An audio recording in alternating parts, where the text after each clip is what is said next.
I'm Maggie Shea. I'm a 49er FX crew. I'm Stephanie Roble. I'm a 49er FX skipper, and we are going to the Paris 2024 Olympics. This Games, we're going in with a lot more experience under our belts. Maggie and I have been sailing together for 8 years in this class, so we've been sailing together since we were in high school. So we obviously know each other really well as teammates and as athletes, and then, you know, from our sailing skills, I think we've learned a lot since the last Olympics, and I'm really excited about where we are as a team. And I think something that we bring to the Olympics that other teams don't have is experience. And our competition is going to be really hard at the Olympics. There's a lot of women who are Olympians and medalists, and it's going to be a really awesome battle between all of us. But a lot of those teams haven't done it together. So I am excited for that experience to come into play on the race course this summer.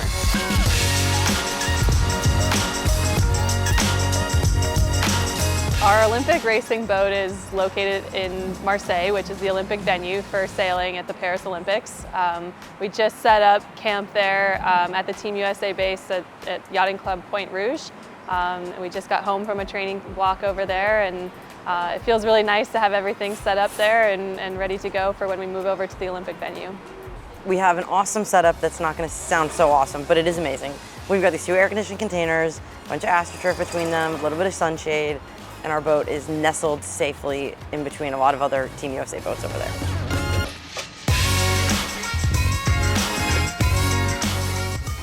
Maggie is she's the boat captain of our team. She does all the boat work and makes sure the boat is always ready to go on a daily basis. I think you'd like me to do all the boat. No, I'm kidding. She does that was a slip. 95% of the boat work. I'm there for moral support. Not true. But she's really good at it, very detail oriented. So our boat is always ready to go. But right now, while we're not there and our boat is there, our teammates are looking out for it, and we trust that she's in good hands. During the games, we will have a spare hull teed up and ready to go. We've not yet in the past needed a full spare hull, but we have damaged a wing so badly that we had to charter a new wing. It would depend on the circumstances. If something happened in a race in the beginning of the day and you risked losing several races, then we would look at swapping hulls. We as a team have spares of everything.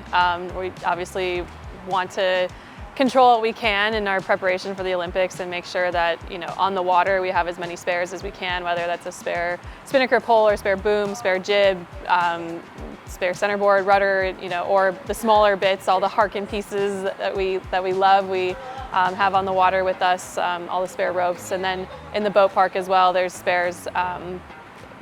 That is all regulated by the Olympic Committee, but yeah, we aim to have double of everything and be extra prepared. Yeah, and over the past 8 years, basically every time we've broken something, we added to the spares list. You know, so the list has gotten really long and it's quite tedious to go through our spares kit, but it's an activity that I love. And we go through the checklist and everything, and it really makes us feel like, okay, we've controlled everything that's in our control. We haven't talked about our measurement process yet, but in Tokyo, only 2 people were allowed to go through measurement. So Maggie and our coach Julia went through.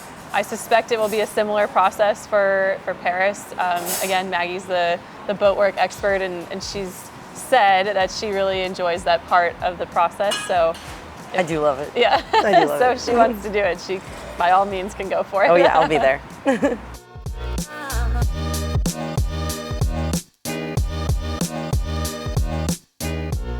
During measurement at the Olympics, they will check that we're in compliance with the class rules. And the class rules dictate how we can pack our centerboard trunks and our rudders. And so the angles that you can manipulate the boards within the cases are really limited to what the maximum amount of packing material you can put in there, if that makes sense. So they'll check to make sure we're in compliance with the class rules, which sort of in turn regulates the angles that you can keep your centerboards and rudders. Our schedule for the next 52 days leading up to the games is pretty jam-packed. We are aiming to spend as much time in the venue as possible. Now that we're in the summer months, we're in kind of the weather patterns that will be similar to what we have at the Olympics. So just spending as much time in the venue is really, really valuable to us. And the U.S. sailing team has set up systems so that teams that are there when we're not there, or teams that are sailing on other courses while training is happening, we're all able to share information about what we're learning about the venue.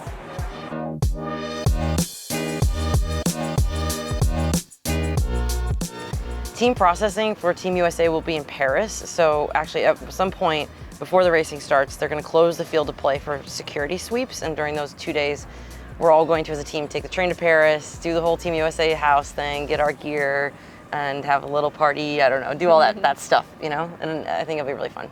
Yeah, it'll be a fun adventure, and you know, obviously being at a satellite venue down in Marseille, it'll be a cool opportunity for us to get up to Paris and really soak in all of the Olympic vibes and check out the village, check out the Team USA house, and pick up all our swag. It's a really fun part of the games. And do some of the stuff we missed out in Tokyo. Yeah. We couldn't go cheer our teammates on at the other events, so I want to go to every single event when we're done racing and cheer everyone on and see everything. So yeah. I think there's sort of a hunger for all of that, I don't know, touristy stuff, I don't know, sentimental stuff, you know, just to really feel like part of Team USA.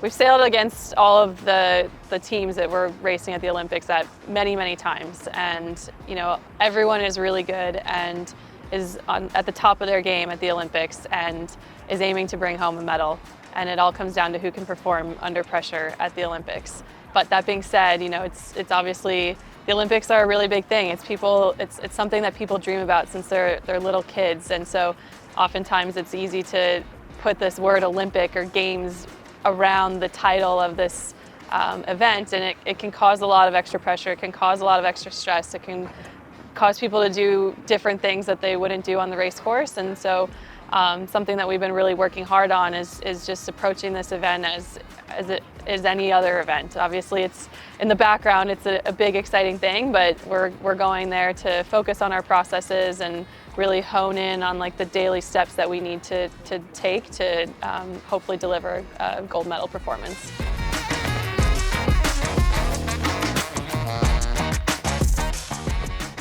We actually wanted to avoid buying any new sails in the last few months before the games. Every sail is a little different. Even if they're one design, there are peculiarities in each sail. And so we wanted enough time to really get to know the sail, adjust any tuning that we need to change on the rig, and just feel very familiar with the kit. Actually, for the Olympics in Tokyo, we used quite an old mainsail, didn't we? Yeah, we bought a batch of new ones, and then sailed with all of them and decided, hey, actually our old faithful is the best, so we raced with an old one, and it didn't slow us down one bit. So we did a big sail purchase last fall when we had an opportunity to do a ton of speed testing with our training partners, and we did a ton of sail scans. We sort of thought we knew what our preferences were, so we drew some conclusions or some hypotheses based on what we thought we liked from previous performances. And then we used a lot of the trials events as opportunities to check those hypotheses and draw some conclusions. You know, was what we thought was fast in the cut of the main fast against the international competition? And if so, then we're just looking for basically a new version of the main that's that setup. At this point, we are in a really good place with our equipment. We have our flag spinnakers, which is really exciting, and we have 3 of them that we are going to choose from. 2 of them look quite similar, and then we have our mainsail chosen, and we're down to 2 jibs. So we're in a really good place with our equipment, and happy that we ticked the box really early on all of that, so that we can really focus on learning as much as we can on the water, and then optimizing our tuning for our equipment as well.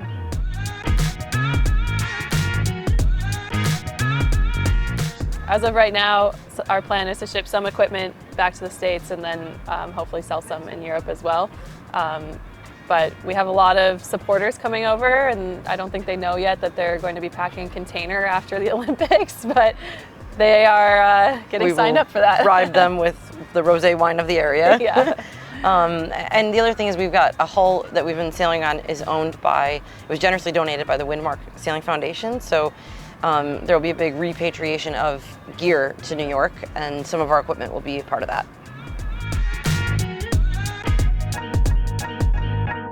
Yes, we have a lot of superstitions. Where do we start? Oh, I'm very interested Let's to hear start these. with, okay, so our boat christening process is very superstitious, and it involves a woman has to Yes. do the christening.